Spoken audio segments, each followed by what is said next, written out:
this thing again. So the sum of the square deviations to the mean is actually going to be useful for us. So let's keep going here. Any questions about this then? What I would say to you as I'm going through this, although this has been an easy example, taking good notes and having a good outline, these 3 consecutive numbers and these lessons that you're learning, these will become very handy later on because we build off basic concepts here. So let's look at data set 2. And actually what I'd like you to do here for data set 2 is we have 2 new problems here. Please. Sorry. For variability, so understand that range, the sum of deviations, and the sum of the squares are 3 different ways to measure it. It's a good point as well. So the main way that we're going to use here, the first and most important way to measure variability for this class, the sums of squares. Okay. We went through the range, and technically that's correct, but we're really not going to use the range in this class. It's a good question.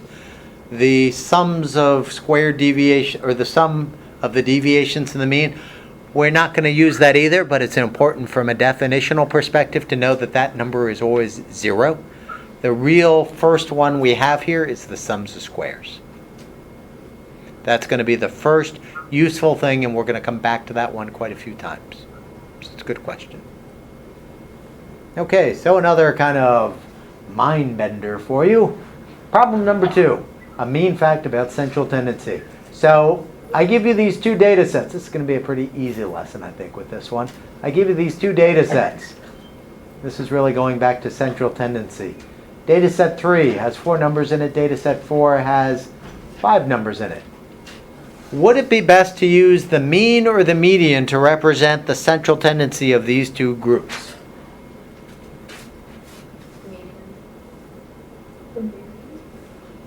You might say the mean. Why don't you tell me what the mean is for data set number 3? What is the mean for data set 3?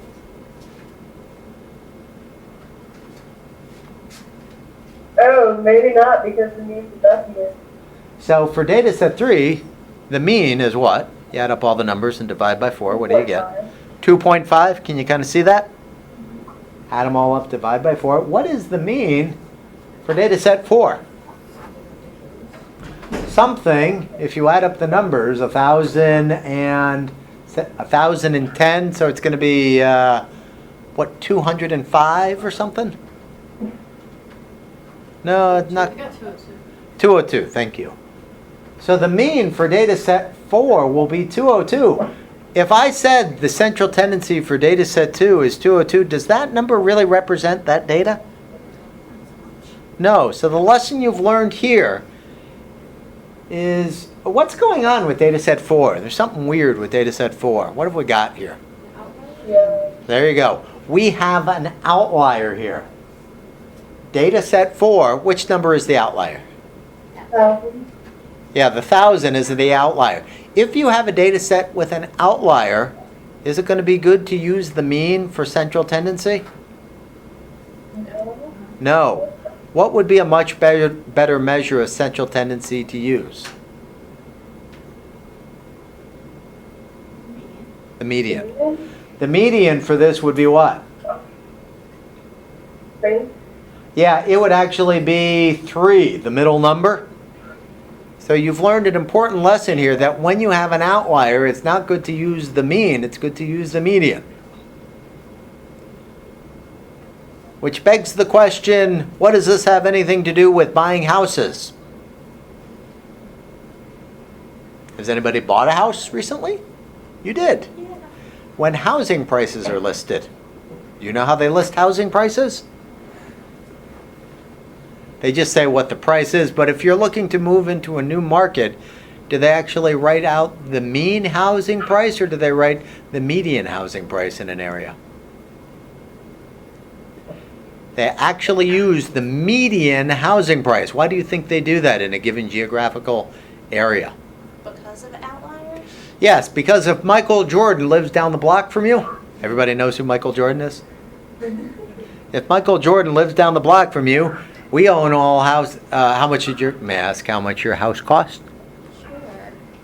What it cost or what I paid? Well, what the price of the property Okay, was. 77,000. 77,000. Most people buy a house between 70 and maybe 180,000 or 200,000. But if you're Michael Jordan, how much did you buy on that new house?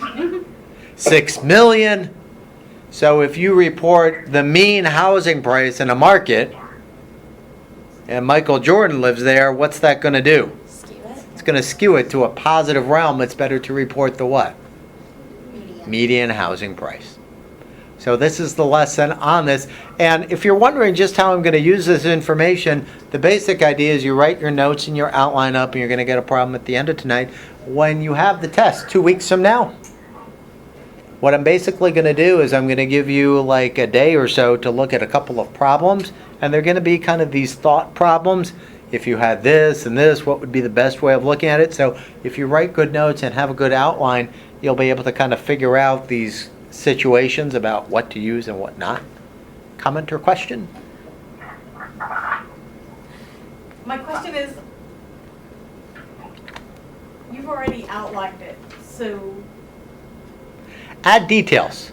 okay. I've tried to, I was kind of going on a thin line tonight, or walking on a thin line, because I probably put more in this information on the agenda than I usually do, but it kind of goes into me teaching that I knew I was going to be teaching 2 hours before this, so I really wanted to kind of lay things out. You should be able to add a sufficient amount of detail to this. Okay. The structure, the general... Expand off it. Yes, definitely expand off of this and have some of the details in here. Some weeks the agenda won't have as much, and then it's up to you to form. The reason I do that is I feel that by listening to the acoustics or listening to the class, if you have to form this in a good way, it gets you to actually learn it pretty well. But I've helped out in the teaching tonight because I've chosen to. I truly appreciate it. I was just confused. Yep, that's the case. This agenda is pretty well detailed because I wanted to do it. Okay, problem number 3. This is an interesting situation. Consider the following 2 data sets. Oh good, this is where I can pause it for a bit.